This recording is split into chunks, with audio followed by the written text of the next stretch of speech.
पिछली वीडियो में हमने बात की थी मलेशियन एयरलाइंस की उस फ्लाइट की जो आसमान में ही गायब हो गई। फ्लाइट MH370 वो एक मिस्ट्री थी जिसमें सवाल ज्यादा थे और जवाब कम। लेकिन ये कहानी यहीं खत्म नहीं होती। सिर्फ 4 महीने बाद 17 जुलाई 2014 को मलेशियन एयरलाइंस की एक और फ्लाइट जो गायब नहीं हुई बल्कि पूरी दुनिया के सामने तबाह कर दी गई। नमस्ते, आज वॉच टावर की इस वीडियो में हम बात करेंगे इस फ्लाइट की जिसका नाम था Malaysia airlines flight MH17।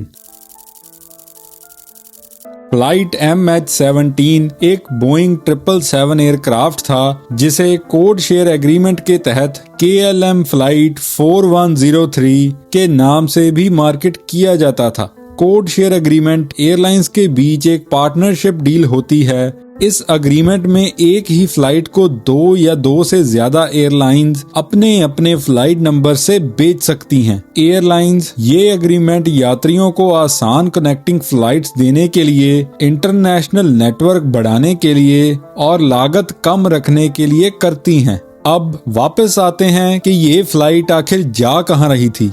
MH17 एक नियमित रूप से चलने वाली लगभग 12 घंटे की फ्लाइट थी जो एम्स्टर्डम नीदरलैंड से कुआलालंपुर मलेशिया जाती थी। उस दिन भी पैसेंजर्स के लिए ये एक नॉर्मल इंटरनेशनल फ्लाइट थी जिसमें कोई अनयूजुअल रूट चेंज नहीं था और पहले से कोई इमरजेंसी सिचुएशन नहीं थी। प्लेन में 298 लोग थे जिसमें 283 पैसेंजर्स थे और 15 क्रू मेंबर्स मौजूद थे। रिपोर्ट्स के अनुसार इनमें से 196 डच सिटीजन्स थे। बाकी passengers Malaysia, Australia, Indonesia, UK और कई और देशों से थे और जिनमें लगभग 80 पैसेंजर्स 18 साल से कम की उम्र के थे। उन दिनों ईस्टर्न यूक्रेन में रशिया के सपोर्ट से रेबेल ग्रुप्स एक्टिव हो गए थे जो यूक्रेनियन सरकार के खिलाफ लड़ाई कर रहे थे, जिनके बारे में मीडिया रिपोर्ट्स ने साफ कहा था कि उनके पास भारी हथियार और मिसाइल्स हैं, जिसकी वजह से एयरलाइंस ने ईस्टर्न यूक्रेन के एयर रूट से गुजरना बंद कर दिया था। 17 जुलाई 2014 MH17 अपने नॉर्मल एल्टीट्यूड पर था। अचानक दोपहर 1:20 पर MH17 एयर ट्रैफिक कंट्रोल की रडार से गायब हो जाता है। कुछ ही मिनट्स में प्लेन के टुकड़े यूक्रेन के डोनेत्स्क रीजन के गांव में गिरने लगे। रिपोर्ट्स के अनुसार प्लेन को एक रशियन मेड मिसाइल से गिराया गया था। ये BU के सरफेस टू एयर मिसाइल थी जो जमीन या समुद्र से लॉन्च करने के लिए इस्तेमाल होती है ताकि हवा में उड़ने वाले एयरक्राफ्ट या दूसरी मिसाइल्स को तबाह किया जा सके। ये मिसाइल 30,000 फीट से ऊपर तक का निशाना लगा सकती है, जिसे रशिया में बनाया गया था और जिसकी रडार गाइडेड थी ईस्टर्न यूक्रेन के उस एरिया से जहां पर रेबेल ग्रुप्स का कब्जा था।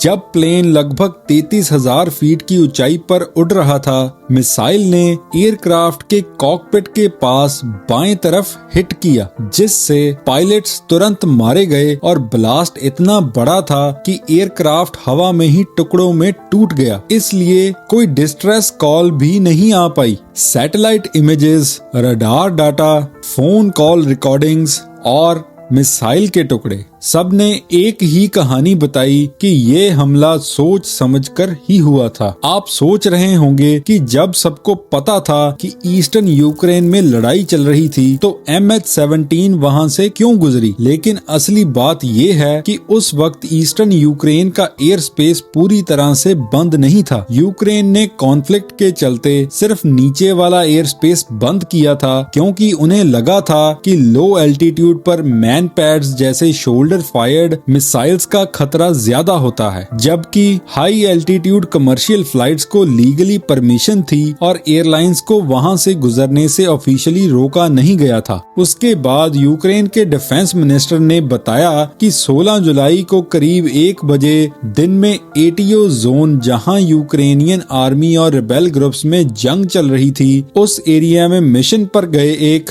Su-25 जेट पर मैनपैड से अटैक हुआ। प्लेन को डैमेज तो कम हुआ था लेकिन सेफ्टी के लिए उसे लैंडिंग करनी पड़ी। उसी दिन शाम लगभग 7 बजे के आसपास एक दूसरे Su-25 पर भी अटैक हुआ जो एम्ब्रोसिवका के पास यूक्रेन और रशिया के बॉर्डर एरिया में था। यूक्रेन के नेशनल सिक्योरिटी और डिफेंस काउंसिल के स्पोक्स पर्सन एंड्री लेसेंको ने क्लेम किया कि इस Su-25 को R-27T air to air missile से शूट किया गया था जो रशिया की तरफ से एक MiG-29 जेट ने लॉन्च की थी। उनके मुताबिक उस वक्त Su-25 8,250 मीटर की एल्टीट्यूड पर था और तब इस केस के लिए ज्वाइंट इन्वेस्टिगेशन टीम बनाई गई। ज्वाइंट इन्वेस्टिगेशन टीम तब बनाई जाती है जब कोई केस बहुत बड़ा, सीरियस और इंटरनेशनल लेवल का हो, जिसमें एक से ज्यादा कंट्रीज इन्वॉल्व हों, जैसे प्लेन क्रैश, कोई टेरर अटैक या फिर कोई ऑर्गेनाइज्ड क्राइम। इन्वेस्टिगेशन टीम के अनुसार BU के मिसाइल सिस्टम इस अटैक में यूज हुआ था। उसे क्रैश वाले दिन रशिया से यूक्रेन में लाया गया और क्रैश के बाद उसे वापस रशिया ले जाया गया, लेकिन जब वो वापस गया तो उसमें एक मिसाइल कम थी। इन्वेस्टिगेशन टीम ने कहा कि उन्होंने लगभग 100 लोगों की पहचान की है, जिसमें विटनेसेस और सस्पेक्ट्स दोनों शामिल हैं, जो BU के लॉन्चर को ले जाने और उसके मूवमेंट में इन्वॉल्व थे। इन्वेस्टिगेशन टीम ने करीब 5 बिलियन इंटरनेट पेजेस को रिकॉर्ड और असेस किया, 200 विटनेसेस का इंटरव्यू किया, लगभग 5 लाख फोटोज और वीडियोस कलेक्ट किए और करीब 1.5 लाख इंटरसेप्टेड फोन कॉल्स का एनालिसिस किया।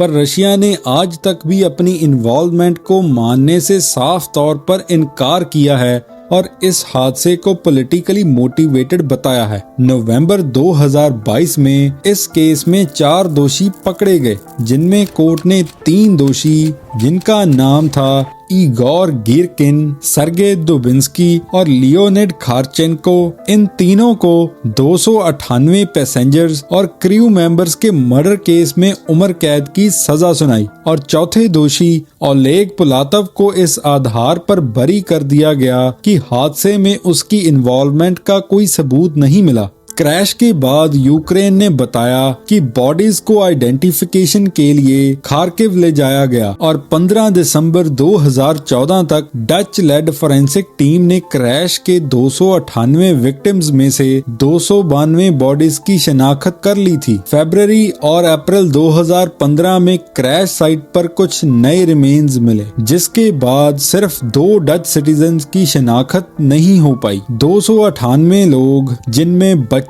स्टूडेंट्स, फैमिलीज और रिसर्चर्स शामिल थे, सब के सब एक ही पल में खत्म हो गए। उनके परिवार आज भी इंसाफ के लिए लड़ रहे हैं। MH370 का राज आज भी अधूरा है, लेकिन MH17 का सच सामने आने के बाद भी जस्टिस अभी तक पूरी तरह से कंप्लीट नहीं हुई। एक फ्लाइट जो गायब हो गई और एक फ्लाइट जिसे जानबूझकर गिरा दिया गया, दोनों ने एविएशन हिस्ट्री को हमेशा के लिए बदल दिया। अगर आप चाहते हैं कि हम और ऐसे रियल मिस्ट्री केसेस पर वीडियो लाएं तो कमेंट्स में जरूर लिखिए। मिलते हैं अगली वीडियो में एक और सच के साथ।